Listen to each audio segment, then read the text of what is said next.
વિદ્યાર્થી મિત્રો, આજે આપણે રાસના હિસાબોમાં દાખલા નંબર 8 ગણીએ. હવે આપણે આગળ થિયરીમાં ભણી ચૂક્યા હતા કે રાસના હિસાબો રાખવા માટેની કુલ 2 હિસાબી રીતો છે. એક અલગ હિસાબી ચોપડાઓ રાખવામાં ન આવે ત્યારે, અને બીજી પદ્ધતિનું નામ છે અલગ હિસાબી ચોપડા રાખવામાં આવે ત્યારે. તો જ્યારે અલગ હિસાબી ચોપડા રાખવામાં આવે છે ભાગીદારો દ્વારા, ત્યારે બંને ભાગીદારો બેંકમાં એક સંયુક્ત ખાતું ખોલાવે છે અને એ ખાતામાંથી જ ખરીદીના નાણાં ચૂકવવામાં આવે છે, વેચાણના નાણાં જમા કરવામાં આવે છે. એટલે કે તમામ મોટા ભાગના જે કંઈ વ્યવહારો છે તે બેંક દ્વારા જ કરવામાં આવે છે.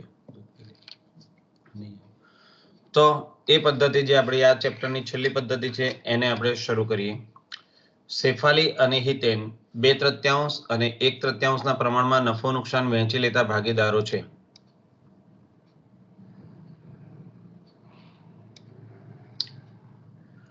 સંયુક્ત સાહસમાં જોડાય છે. સેફાલીએ 60,000 અને હિતેને 30,000 ભરીને એક સંયુક્ત બેંક ખાતું ખોલાવ્યું. આ વાક્ય પરથી તમને ખબર પડશે કે દાખલો સંયુક્ત બેંક પદ્ધતિથી ગણવાનો છે કે હિસાબી ચોપડા અલગ ન રાખવામાં આવે એ પદ્ધતિથી ગણવાનો છે. બીજું તમને નીચે આપ્યું હશે કે તૈયાર કરો, ત્યાંથી પણ માહિતી મળી રહેશે. રાસ ખાતું, સંયુક્ત બેંક ખાતું અને ભાગીદારોના વ્યક્તિગત ખાતા. તો આ રીતે તમને અહીંથી પણ માહિતી મળી રહેશે. બરાબર.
દાખલા નંબર 8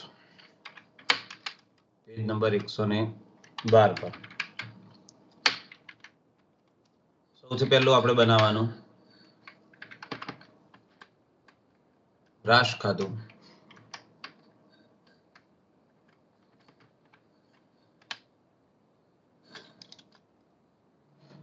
ત્યાર પછી આપણને રકમમાં કહ્યું છે તેમ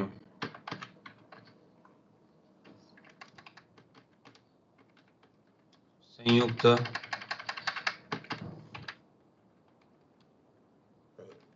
બેંક ખાતું, અને ત્યાર પછી જે આપણે બનાવવાનું છે તે ભાગીદારોના મૂડી ખાતા.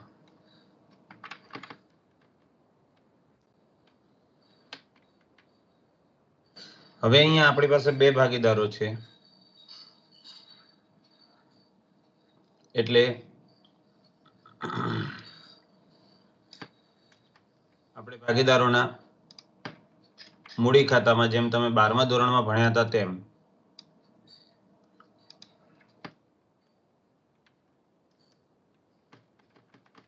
સેફાલી અને હિતેન, સેફાલી અને હિતેન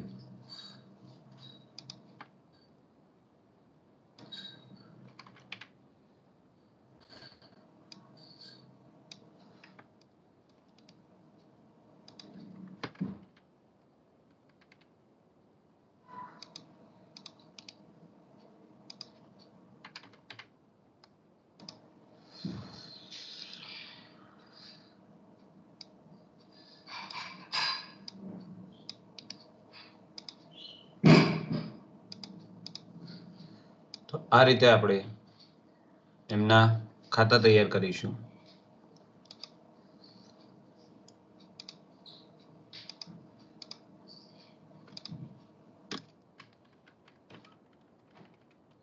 ત્રણ ખાતા બનશે.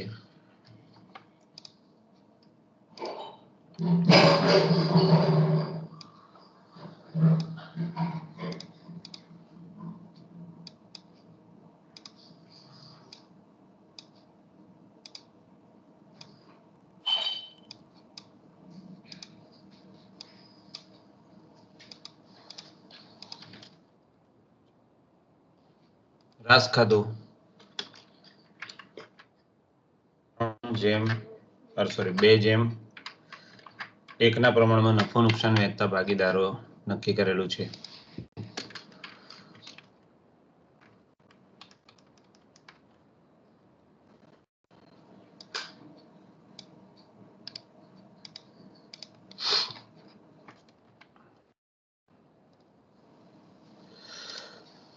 શેફાલી 60,000 અને હિતેને 30,000 ભરીને બેંકમાં ખાતું ખોલાવ્યું. એટલે બંને ભાગીદારો મૂડી લાવે છે.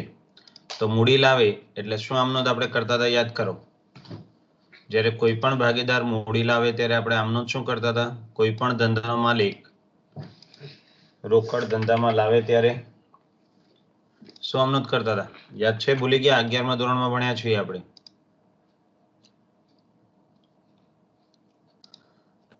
બોલો. રોકડ ખાતે ઉધાર તે ભાગીદારના મૂડી ખાતે જમા. રોકડ ખાતે ઉધાર તે માલિકના મૂડી ખાતે. હવે અહીં માલિકો રોકડા લાવે છે અને તરત જ બેંકમાં ભરી દે છે. એટલે રોકડ જાય છે.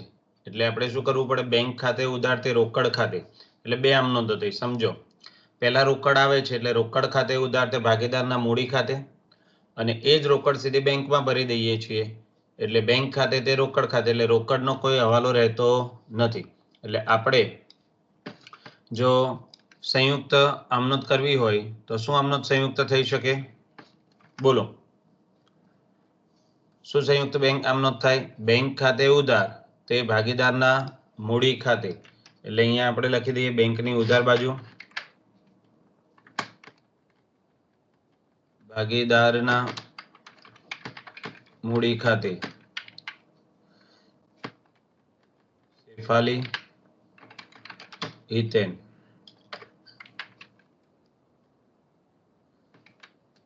તો જો શેફાલી 60,000 લાવે છે, હિતેન 30,000 લાવે છે.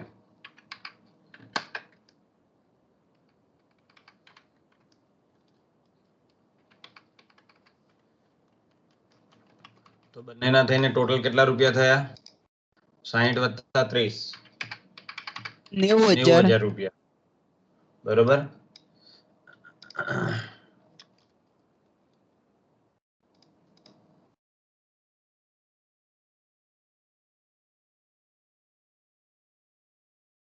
બીજી એન્ટ્રી ભાગીદારોના મૂડી ખાતામાં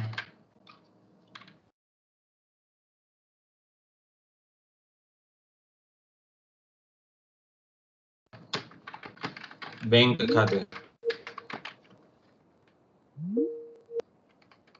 60,000 30,000.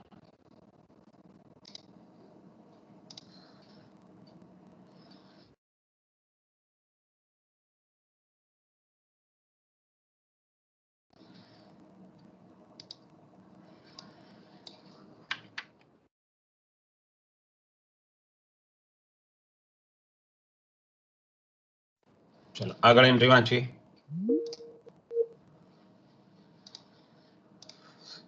બંને ભાગીદાર વચ્ચે એવો કરાર કરવામાં આવ્યો કે સંયુક્ત બેંક ખાતાનો ઉપયોગ ખરીદ અને વેચાણ માટે કરવો, અને સંયુક્ત સાહસને લગતા ખર્ચ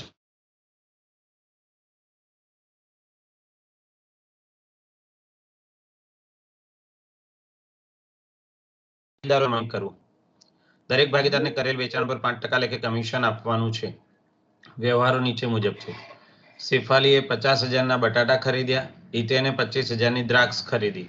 તો માલ ખરીદ્યો છે એટલે ખરીદીની એન્ટ્રી ક્યાં કરીશું આપણે? રાસ ખાતામાં. એન્ટ્રી ક્યાં થશે? રાસ ખાતાની ઉધાર બાજુ. પૈસા આપણે બેંકમાંથી ચૂકવવાના છે એટલે અહીંયા લખી દઈશું ભલે ગમે તે ભાગીદારે ખરીદ્યું હોય પણ પૈસા બધા ક્યાંથી આપવાની વાત છે?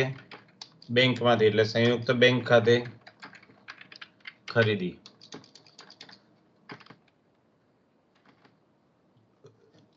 બટાટા, દ્રાક્ષ.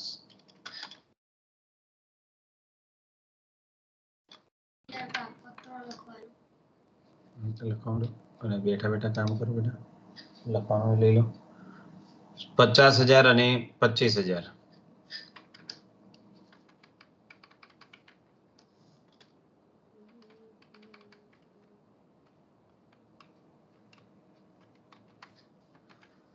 ટોટલ થયું 75,000. તો આની બીજી એન્ટ્રી આપણે આપીશું રાસ ખાતાની ઉધાર બાજુ છે. બીજી એન્ટ્રી આવશે બેંક ખાતાની જમા બાજુ. રાસ ખાતે 75,000 રૂપિયા. ચલો ક્લિયર પહેલો વ્યવહાર. હવે આગળ શેફાલીએ નીચેના ખર્ચ ચૂકવ્યા.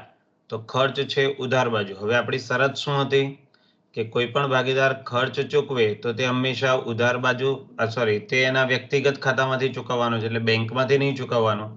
તો શેફાલીએ ખર્ચ ચૂકવ્યા અને હિતેને ખર્ચ ચૂકવ્યા. તો એ બંને જ ખર્ચ એ એમના વ્યક્તિગત ખાતે નોંધાશે, મતલબ કે એમણે ચૂકવ્યા છે એવું ગણવાશે. બરોબર. ખર્ચ છે એટલે રાસ ખાતાની આપણે ઉધાર બાજુ લખીએ. પહેલા શેફાલીએ ચૂકવ્યા છે એટલે શેફાલી ખાતે ખર્ચ. ચલો કયા કયા ખર્ચ ચૂકવ્યા છે શેફાલીએ? જાહેરાત, સેલ્સમેન પગાર, વહીવટી ખર્ચ.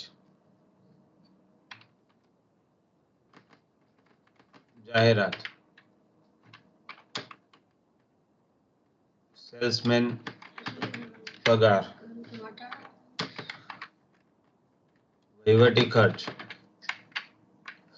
એ જ રીતે હિતેન પણ ચૂકવે છે એટલે હિતેન ખાતે ખર્ચ. હિતેને કુલ 4 ખર્ચ ચૂકવ્યા છે: મજૂરી, વીમો, ભાડું, જકાત. મજૂરી,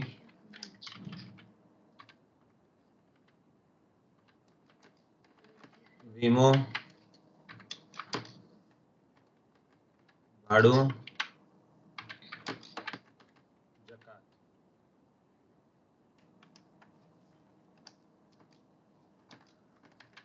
હવે રકમ લખીએ. 2,000, 3,000 અને 1,000. 2,000,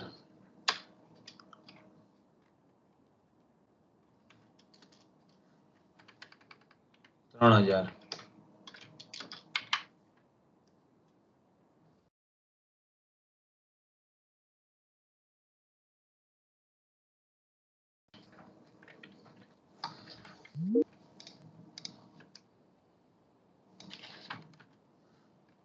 ટોટલ થશે 6,000. એ જ રીતે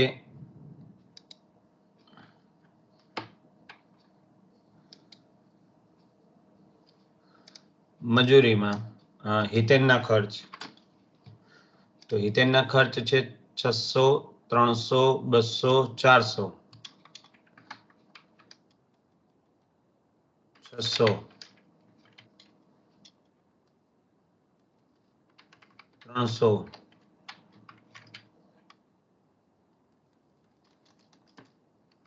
200,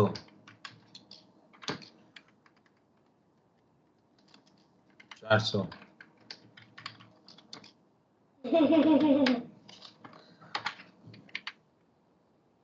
ટોટલ કરો. 1,500. 600 + 300 900 + 200 1100 + 400 1,500. તો અહીં રાસ ખાતાની ઉધાર બાજુ એન્ટ્રી કરી તો એ બંનેની બીજી એન્ટ્રી જે તે ભાગીદારની જમા બાજુ. રાસ ખાતાનું બીજું નામ છે સંયુક્ત સાહસ, એટલે બંને એક જ વસ્તુ છે. 6,000 અને 1,500 રૂપિયા. ચાલો ત્યાર પછી આગળ વાંચીએ. શેફાલીએ 4 પંચમાંશ ભાગના બટાટાનું 60,000 માં વેચાણ કર્યું અને હિતેને 4 પંચમાંશ ભાગની દ્રાક્ષ 30,000 માં વેચી. એટલે બંને ભાગીદારોએ વેચાણ કર્યું. તો આપણા ઉપરના પેરેગ્રાફમાં બહુ સ્પષ્ટ શબ્દોમાં કહ્યું હતું કે બંને વચ્ચે કરાર કરવામાં આવ્યો છે કે સંયુક્ત બેંક ખાતાનો ઉપયોગ ખરીદી અને વેચાણ માટે કરવો. તો જેમ પહેલા વ્યવહારમાં જે કોઈ ખરીદી થઈ હતી તે તમામ ખરીદી આપણે બેંકમાંથી જ પૈસા ચૂકવીને કરી, તો એ જ રીતે આ તમારી જે કોઈ વેચાણની આવક આવી છે તેને તમારે બેંકમાં ભરી દેવી પડે. તો બેંકમાં ભરી દઈએ એટલે આપણી પાસે પૈસા આવ્યા છે એ પૈસા આપણે બેંકમાં ભરવાના. એટલે શું અમનોંધ કરીશું? વેચાણ છે એટલે રાસ ખાતાની જમા બાજુ આવશે અને પૈસા બેંકમાં ભરવાના છે એટલે બેંકમાં ઉધાર થશે. એટલે એન્ટ્રી થશે સંયુક્ત બેંક ખાતે ઉધાર, તે રાસ ખાતે. એટલે રાસ ખાતાની જમા બાજુ વેચાણ. વેચાણ કર્યું છે બટાટાનું 60,000 માં, દ્રાક્ષનું 30,000 માં. 60,000 અને 30,000. તો ટોટલ વેચાણ થાય છે 90,000 રૂપિયાનું. અહીંયા ઉધાર બાજુ 90,000 રૂપિયા.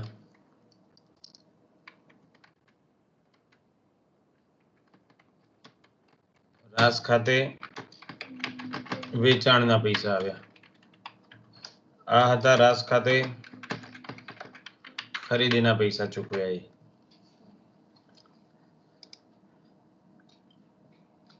10,000 બટાટા અને 5,000 ની પડતર કિંમતનો માલ અનુક્રમે શેફાલી અને હિતેન લઈ ગયા. એટલે નહીં વેચાયેલો માલ ભાગીદારો લઈ જાય છે. તો આપણે આગળ ઘણા બધા દાખલામાં ગણ્યું કે નહીં વેચાયેલો માલ એ ભાગીદાર લઈ જાય. એટલે ભાગીદાર માલ લેનાર થયો એટલે એના ખાતે ઉધાર કરવાનું.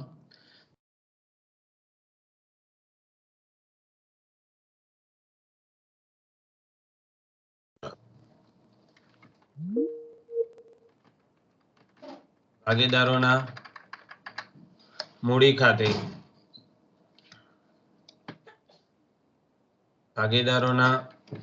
ખાતે સ્ટોક લઈ ગયા. તો શેફાલીએ કેટલાનો માલ ખરીદ્યો? 10,000 ના બટાટા અને 5,000 નો હિતેને ખરીદ્યો. એટલે અહીં 10,000, અહીં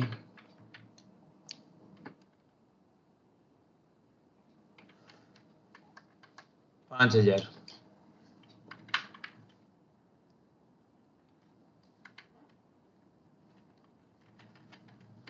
ટોટલ 15,000. અહીં જમા બાજુ એટલે મૂડી ખાતાની ઉધાર બાજુ 10,000, 5,000. રાસ ખાતે શેના પૈસા? તો કે સ્ટોકના.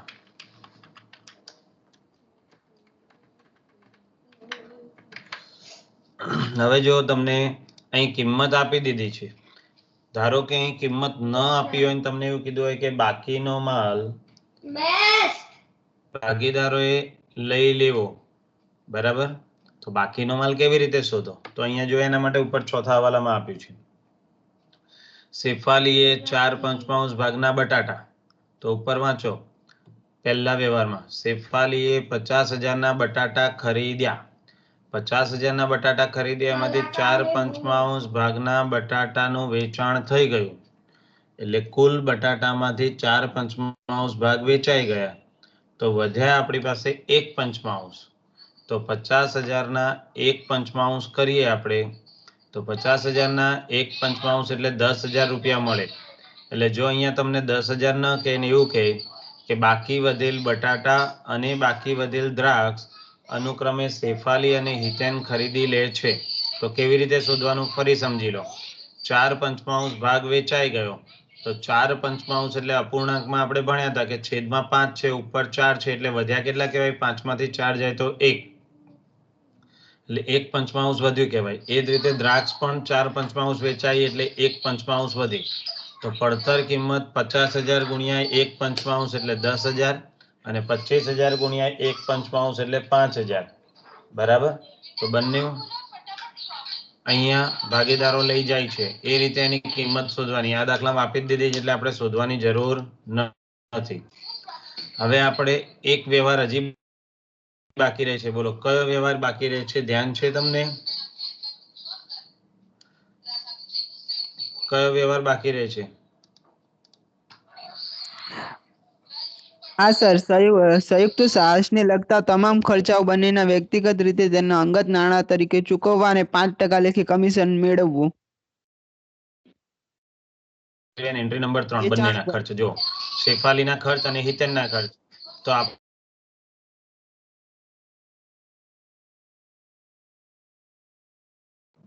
ખરીદી કરી. આ શેફાલી હિતેને ખરીદી દીધું પણ બેંકમાંથી પૈસા ચૂકવ્યા. આ એમના અંગત ખાતામાંથી ચૂકવ્યા એટલે એમનું નામ લખ્યું છે. ચલો એ સિવાય કંઈ બાકી રહે છે?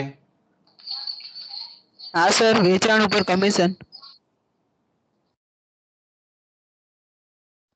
પેરેગ્રાફમાં છે એટલે ભૂલાય નહીં. ધ્યાન રાખજો ઉપરનો પેરેગ્રાફ બાકી છે. દરેક ભાગીદારે કરેલા વેચાણ પર 5% લેખે કમિશન આપવાનું છે. તો કમિશન એ આપણા રાસના ધંધા માટે ખર્ચ કહેવાય. બરોબર છે. અને આપવાનું છે ભાગીદારને એટલે આપણે શું લખીશું? ભાગીદારના મૂડી ખાતે શું લખીશું આપણે? ભાગીદારના મૂડી ખાતે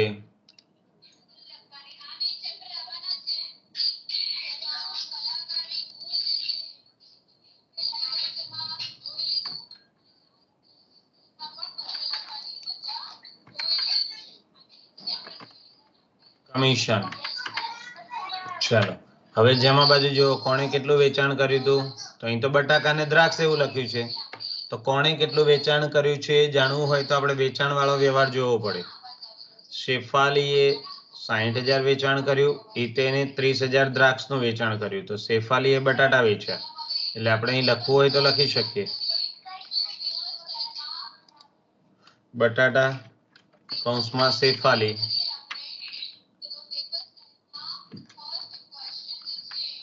દ્રાક્ષ હિતેન. તો હવે આપણને મળી જાય શેફાલીએ 60,000 નું વેચાણ કર્યું. તો 60,000 ના 5%.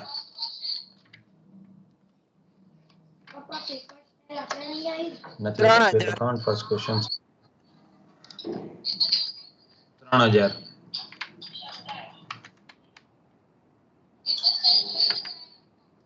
નથી આવી. કે ને મેડમ ને ક્યાં નથી આવી?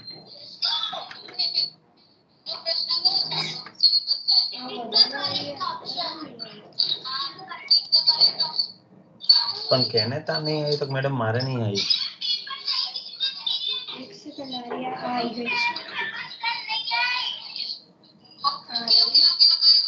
जो कीजिए तो theoretical test चाहिए बस बेटा टाइटल तो मत दिख रहा जो क्वेश्चन बता नहीं आई एम टू के નથી આવી તો બોલને બેટા. કેમ મૂંગો મૂંગો બેટા ગભરાવા નહીં બોલવાનું.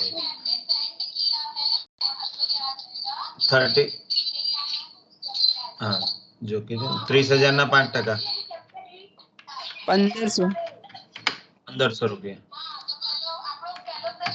એટલે ટોટલ 45,000 તેની બીજી એન્ટ્રી રાસ ખાતાની જમા બાજુ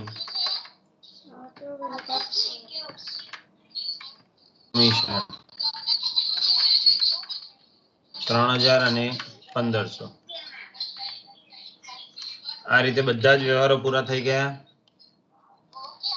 હવે આપણે ખાતું બંધ કરવું પડે તો સૌથી પહેલા રાસ ખાતું બંધ કરી નફો કે નુકસાન શોધવાનું. તો આ બાજુ જો જમા બાજુનું ટોટલ 1,05,000 છે. ઉધાર બાજુનું ટોટલ 87,000 છે. તો કેટલો નફો થશે?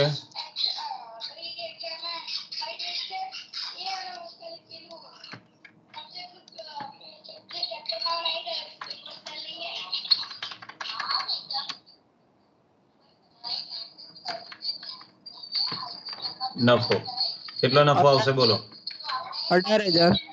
18,000 રૂપિયા. ચલો 18,000 ને કયા પ્રમાણમાં વેચીશું આપણે? 2:1 ના પ્રમાણમાં વેચો 18,000 ને.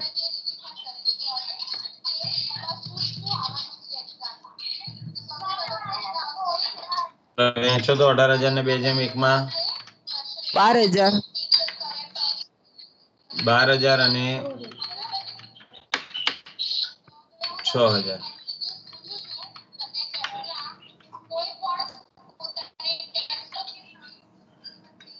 બરોબર.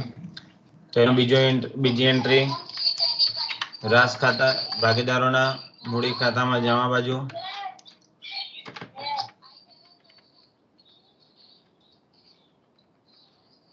12,000 અને 6,000. હવે મૂડી ખાતા બંધ કરીએ ભાગીદારોના. તો અહીંયા ખૂટતી રકમ શોધો. જો અહીંયા આપણા 81,000 છે જમા બાજુ, અહીં 10,000 છે, તો અહીંયા ખૂટતી રકમ 71,000 રૂપિયા. એ જ રીતે અહીંયા જો 39,000, એની સામે 5,000 જ છે એટલે અહીંયા ખૂટતી રકમ 34,000 રૂપિયા.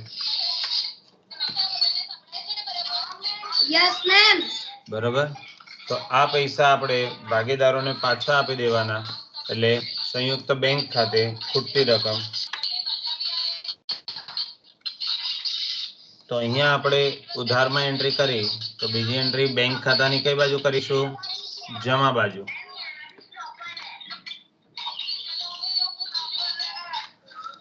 કેટલા કેટલા આવ્યા? 71,000 અને 34,000.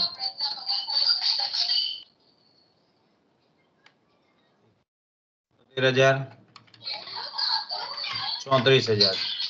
તો કુલ ટોટલ કેટલું થાય? 1,05,000. બેંક ખાતામાં આપણે ધંધો પૂરો થઈ ગયો એટલે બેંક ખાતું બંધ થઈ જાય, એટલે બંને બાજુનો સરવાળો સરખો જ આવવો જોઈએ હંમેશા. તો જોઈ લો 1,80,000, 1,80,000 બંને તરફનો સરવાળો સરખો થઈ ગયો. હા પેલી સર. પદ્ધતિ કરતા આ પદ્ધતિ વધારે ઈઝી એટલા માટે છે કે અહીંયા બધું બેંકમાંથી જ એન્ટ્રીઓ થવાની છે, જે ભાગીદારે આપે એનું નામ છે. પેલામાં હંમેશા તમને થોડું કન્ફ્યુઝન શું રહેતું હતું કે રોકડ લખવી કે એનું નામ લખવું. બરોબર. બોલો, કોઈ પ્રોબ્લેમ હોય તો કહો. નો સર.